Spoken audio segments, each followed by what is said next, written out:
Good morning, dear beloved in Christ. The text I have chosen for today's meditation is Psalms 78, verse 56. But they put God to the test and rebelled against the Most High. They did not keep His statutes. Before meditating this verse, let's recall an incident which everybody has experienced in their lives. Just remember students in schools and colleges who behave well disciplined in front of teacher, and once the teacher goes out, then the same students will go back to their playful and mischief mentality.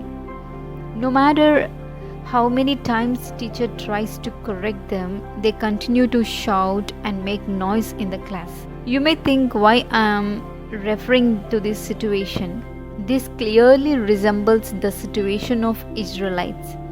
Just recap in Exodus how obedient the people of Israel behaved in the bondage of Egypt. They cried unto the Lord, and finally God sent Moses to liberate them.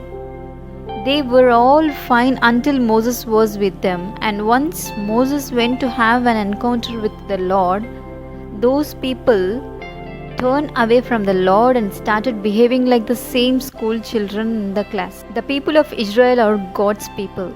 They are the ones who have tasted the love of God, the mercy of God, the grace of God, the glory of God, and many more. But they always had an intention to deceive God. They humbly turn to God in their needs and turn away after fulfilling and behave as if they have never heard the word of God.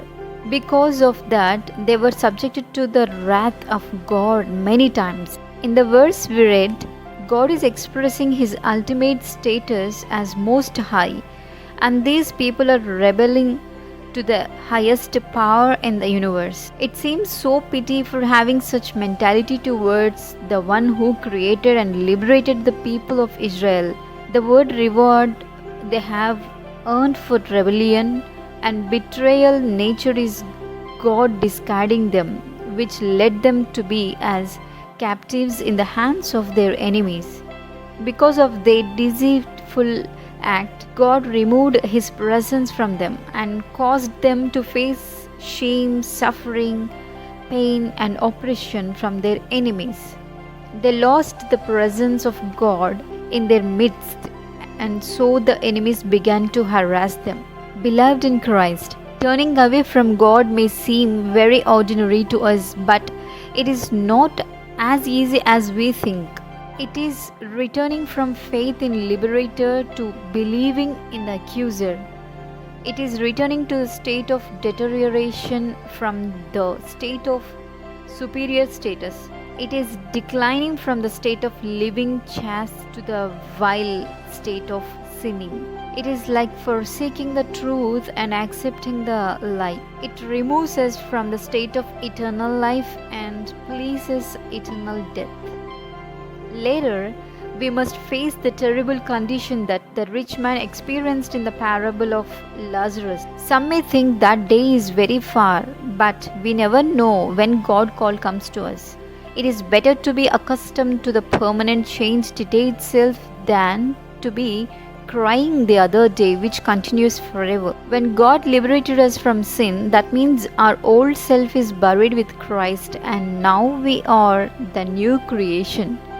The old self should not come to us in any case, as the dead corpse do not come out after burning. In the same way, the old self should not visit us again in our lives. As the corpse stings and becomes prey for the animals, in the same way we will become prey for the slanderer. Dear friends, it may be embarrassing to hear these words from me, but a life of deceiving God and turning back becomes just as ugly. Because turning away from God means becoming an enemy to God, to salvation, to the cross.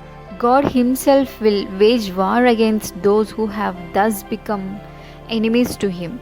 We need to imagine if God starts a war against us, who will save us?